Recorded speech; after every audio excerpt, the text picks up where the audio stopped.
दोस्तों 2024 की one of the best movies जिसके VFX आदि पुरुष से भी 100 गुना बेहतर थे। जी हाँ, we are talking about Hanuman movie, जिसके जबरदस्त बिहाइंड द सीन्स आज हम आपको इस वीडियो में दिखाने वाले हैं। सिर्फ यही नहीं बल्कि जानेंगे इस मूवी से रिलेटेड कुछ ऐसे इंटरेस्टिंग फैक्ट्स जो आप शायद ही जानते होंगे। तो इस वीडियो को बिना स्किप करे एंड तक जरूर देखिएगा, क्योंकि तभी तो आपको पता चलेगा कि आखिर इन एक्शन मूवीज की शूटिंग होती कैसे है। तो शुरुआत करते हैं शूटिंग लोकेशन से, क्योंकि हो सकता है आप अपनी नेक्स्ट वेकेशन यही प्लान करना चाहें। पहला शूटिंग शेड्यूल शुरू करने से पहले ही मूवी के प्रोडक्शन डिजाइनर नागेंद्र और उनकी टीम ने तेलंगाना में स्थित वटिनागुल्लापल्ली गांव में किराए के तौर पर जमीन ली थी।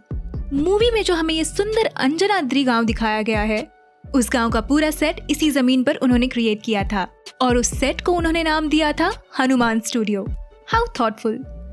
इस मूवी के ऑलमोस्ट सभी ग्रीन स्क्रीन शॉट्स इसी स्टूडियो में शूट किए गए हैं। जब डायरेक्टर प्रशांत वर्मा ने प्रोडक्शन डिजाइन टीम को हनुमान की स्टोरी सुनाई थी, तब से ही वो अंजनाद्रि गांव की शानदार दुनिया बनाना चाहते थे। इसलिए उन्होंने इस सेट को ज्यादा से ज्यादा नेचुरल और रियलिस्टिक प्रेजेंट करने के लिए 150 से 200 दिनों तक इस पर काम किया था। हिंदू धर्म में पंचभूतों का विशेष महत्व है। पंचभूतों का मतलब है 5 मूल तत्वों का समूह। हिंदू धर्म के अनुसार 5 तत्वों से पूरा ब्रह्मांड बना हुआ है। वो तत्व है धरती, पानी, अग्नि, वायु और आकाश। मूवी में दिखाए गए अंजनाद्रि गांव को अगर हम गौर से देखें तो एक बात हमें समझ में आती है। हरियाली में बसा हुआ ये गांव ऊंची ऊंची पहाड़ियों और नदी से घिरा हुआ है। ऐसा इसलिए क्योंकि मेकर्स ने इस गांव को पूरे पंचभूतों के साथ दिखाने का प्रयास किया है। ऐसी गजब की डिटेलिंग वाकई काबिले तारीफ है। इस मूवी के कुछ एक्शन सीक्वेंस और सॉन्ग्स आंध्र प्रदेश में मरेडुमुल्ली और परेडु इन टूरिस्ट प्लेसेस पर शूट किए गए थे। ये 2 प्लेसेस अपनी हरियाली और खूबसूरत नजारों के लिए जाने जाते हैं। इन सभी नजारों का बिल्कुल सही इस्तेमाल करके मेकर्स ने इस मूवी को रहस्यपूर्ण और शानदार बनाया है। हालांकि उन सीन्स को और भी बेहतरीन बनाने के लिए उन्होंने CGI, VFX और बाकी एडवांस टेक्नोलॉजीज का इस्तेमाल किया है। इस पूरे हनुमान मूवी की शूटिंग कंप्लीट करने के लिए उन्हें 130 दिनों का समय लगा था। BTS ऑफ Avakaya song. Like any other hero, अपनी हीरोइन मीनाक्षी को बचाने का काम भी इस मूवी में हनुमंत ने ही किया था। एक सीन में जब गजपति के गुंडे मीनाक्षी को घेर लेते हैं और हनुमंत उसे बचाने आता है, जहां उसे ये पता चलता है कि उसे हर बार बचाने वाला हनुमंत ही था, उस सीन में थोड़ा रोमांस का तड़का देने के लिए एक सॉन्ग डाला गया था। इस आम के बगीचे में इस एक्शन पैक्ड सीन को मेकर्स ने कैसे शूट किया था उसे हम स्क्रीन पर देख सकते हैं। It's important to highlight here कि सीन्स के रिक्वायरमेंट के अनुसार सभी स्टंट खुद एक्टर तेजा सज्जा ने किए थे। किसी दूसरे स्टंट डबल का इस्तेमाल शूटिंग के लिए नहीं किया गया था।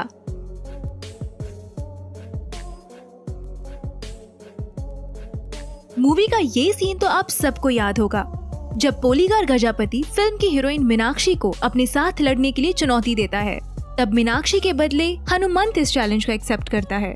तो इस सीन को शूट करने के लिए मेकर्स ने बड़े बड़े क्रेन्स का इस्तेमाल किया था। सभी जूनियर आर्टिस्ट को इस क्रेन से बांधा गया था ताकि हनुमंत उन्हें आसानी से हवा में फेंक सके।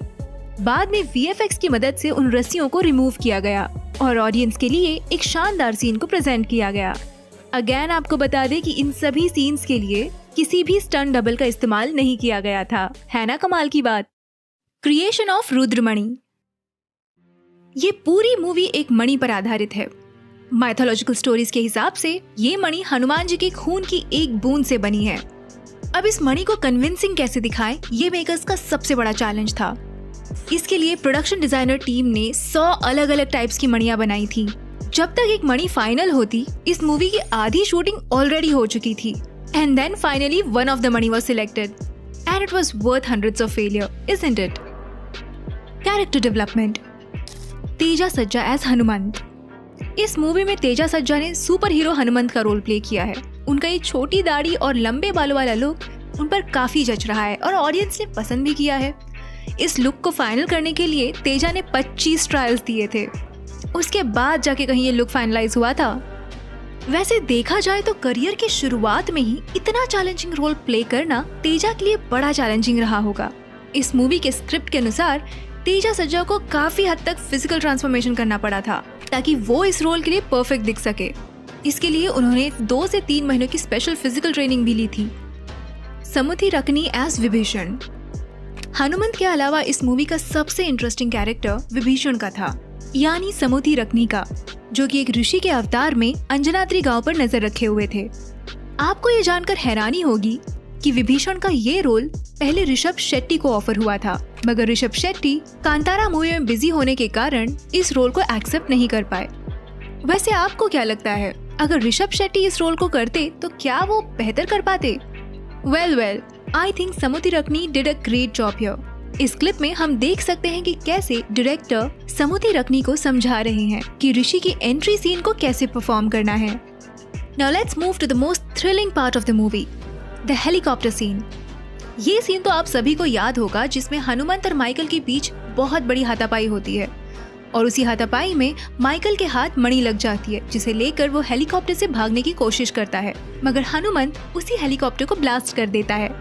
तो आइए देखते हैं कि उसकी शूटिंग हुई कैसे थी। इस सीन को पहले ब्लू स्क्रीन के सामने शूट किया गया था। चारों ओर से तेजा सज्जा को रस्सी से बांध कर रखा गया था और उसे रस्सी और क्रेन की मदद से यहाँ वहाँ मूव किया जाता था। बाद में VFX की मदद से इस सीन को कुछ ऐसे बनाया गया था। Now let's talk some technical aspects, VFX and CGI technology. So did you know कि हनुमंत मूवी के विजुअल इफेक्ट्स पर हेलो ह्यूज स्टूडियोज ने काम किया था। हाई वर्कलोड होने की वजह से पोस्ट प्रोडक्शन टीम को इसे पूरा करने में 1 साल से भी ज्यादा टाइम लग गया था। अब बात करेंगे भगवान हनुमान जी के कैरेक्टर की। डायरेक्टर प्रशांत चाहते थे कि इस रोल को रॉक स्टार यश प्ले करे, लेकिन VFX टीम के लीड उदय कृष्णा ने प्रशांत को कन्विंस किया कि हनुमान जी को हम 3D मॉडल में अच्छे से प्रेजेंट कर सकते हैं, जिससे उनका बजट भी बचेगा। उन्होंने वर्मा को भरोसा दिलाया कि ये कार्टूनिश बिल्कुल भी नहीं लगेगा। फिर उदय कृष्णा जी ने लगभग 7 महीनों तक मेहनत करके ये विजुअल्स क्रिएट किए थे। इस 5 मिनट के सीन के लिए उन्होंने 1600 के आसपास VFX शॉट्स बनाए थे। एंड वी मस्ट एडमिट कि इस सीन से वर्मा का ये सुपर हीरो सिनेमैटिक यूनिवर्स और भी ज्यादा इंटरेस्टिंग बना है और ऑडियंस अब उनकी अगली इंस्टॉलमेंट जय हनुमान का बेसब्री से इंतजार कर रही है। वैसे आपको क्या लगता है, अगर ये कैरेक्टर यश ने निभाया होता तो मूवी पर क्या इम्पैक्ट होता? आपकी इस पर क्या राय है? इस मूवी की लाइमलाइट थी ये हनुमान जी का भव्य स्टैचू। हम सबको जानकर हैरानी होगी कि ये कोई रियल स्टैचू नहीं था, बल्कि CGI एंड VFX टेक्नोलॉजी का कमाल था। प्रोडक्शन डिजाइनर नरेंद्र ने बताया है कि ये स्टैचू और यहाँ की ये सीनरी 7 हिल्स ऑफ तिरुमला से इंस्पायर होकर बनाई गई थी। जैसा कि हमने आपको बताया, पडेरू आंध्र प्रदेश की एक ब्यूटीफुल प्लेस है। फिल्म मेकर्स ने VFX और CGI टेक्नोलॉजी की मदद से इस प्लेस की ब्यूटी को और एनहांस किया था। VFX टीम के लीड उदय कृष्ण ने बताया कि उन्होंने अपने फोटोग्राफर फ्रेंड के साथ लगभग पूरा 1 हफ्ता पडेरू में स्पेंड किया था। उन्होंने अपने कैमरे में कुछ 3000 फोटोज और वीडियोस कैप्चर किए थे, जिसे बाद में मूवी में यूज किया गया। तो दोस्तों, आपने ये मूवी अब तक देखी या नहीं देखी? और अगर देखी तो आप इसे 10 में से कितनी रेटिंग देना चाहेंगे? क्या आप भी हमारी तरह जय हनुमान का वेट कर रहे हैं? हमें कमेंट्स करके जरूर बताएं। इस वीडियो को आखिर तक देखने के लिए आपका तहे दिल से शुक्रिया।